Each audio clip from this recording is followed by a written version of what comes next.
D'après une étude scientifique menée par Alexandre et Kathleen, 23,1% des femmes ne sont pas attirées par les hommes qui parlent de la crypto-monnaie.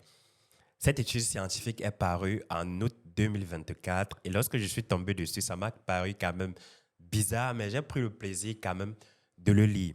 23,1% des femmes ne sont pas attirées par les hommes qui parlent de la crypto-monnaie. Et qu'est-ce qui peut bien expliquer ce phénomène? C'est ce que je vais tenter de répondre dans cette vidéo. Donc, si ce n'est pas encore fait, n'hésite surtout pas à t'abonner. Et si c'est la première fois que tu me découvres, je suis Boari Mohamed, spécialiste en blockchain et crypto-monnaie depuis pratiquement 6 ans déjà. Et au quotidien, je partage mon expérience et mes connaissances dans le but de pouvoir vulgariser l'écosystème en Afrique francophone pour favoriser une adoption massive. Donc, si ce n'est pas encore fait, abonne-toi rapidement sur cette chaîne pour pouvoir suivre l'aventure avec moi. Comme je le disais en début de vidéo, une étude scientifique parue en août 2024 a démontré que 23,1% des femmes ne sont pas attirées par des hommes qui ont comme hobby la crypto-monnaie. Et qu'est-ce qui peut bien expliquer cela? Il y a plusieurs raisons. Généralement, lorsque nous, les hommes, on se lance dans le domaine de la crypto-monnaie et que ça devient pour nous une passion, c'est qu'on est tellement obsédé et qu'on parle autour de nous, partout et à n'importe quel moment.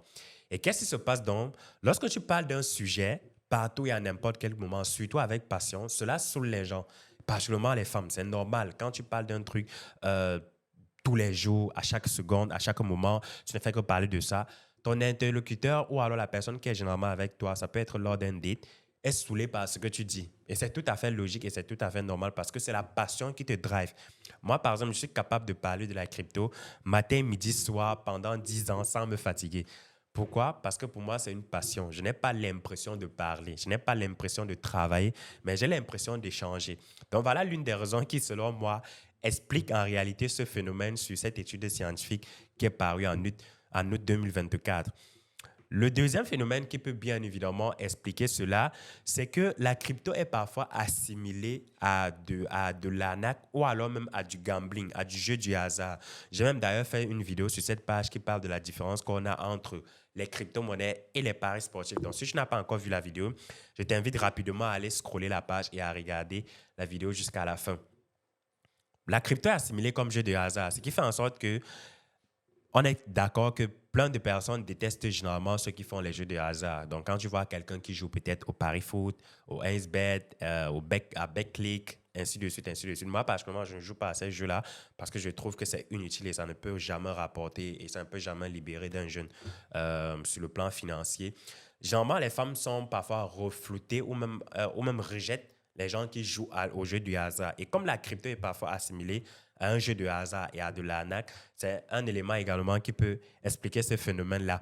J'ai également rencontré plein d'hommes dans l'univers de la crypto qui sont tellement obsédés et qui sont parfois très solitaires parce que c'est un domaine qui passionne et où tu ne peux pas avoir le temps passer lorsque tu fais des recherches, lorsque tu es tellement plongé dans cet écosystème-là, cela te rend parfois antisociable. Donc, ça veut dire que tu n'as peut-être pas le temps de causer avec les gens, sauf si ces personnes font partie aussi de l'univers de la blockchain ou même de la crypto-monnaie.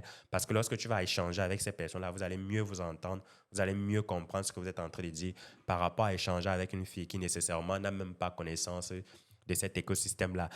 J'ai trouvé quand même fun de partager avec vous cette étude scientifique. Je vais mettre le lien de l'étude scientifique dans les commentaires de la vidéo pour ceux qui veulent voir. Ils ont quand même fait plusieurs études en ce qui concerne ceux qui regardent les jeux de hasard, ceux qui font du porno, ainsi de suite, ainsi de suite. Donc, j'ai quand même trouvé intéressant de partager l'étude avec vous. Dites-moi ce que vous en pensez de l'étude dans les commentaires parce que j'ai trouvé très marrant. Et moi également, je me ferai le plaisir de discuter avec vous et de répondre à vos différentes préoccupations. Donc, on se retrouve à la suite d'une autre vidéo. C'était Borak Mohamed. Prenez soin de vous et ciao.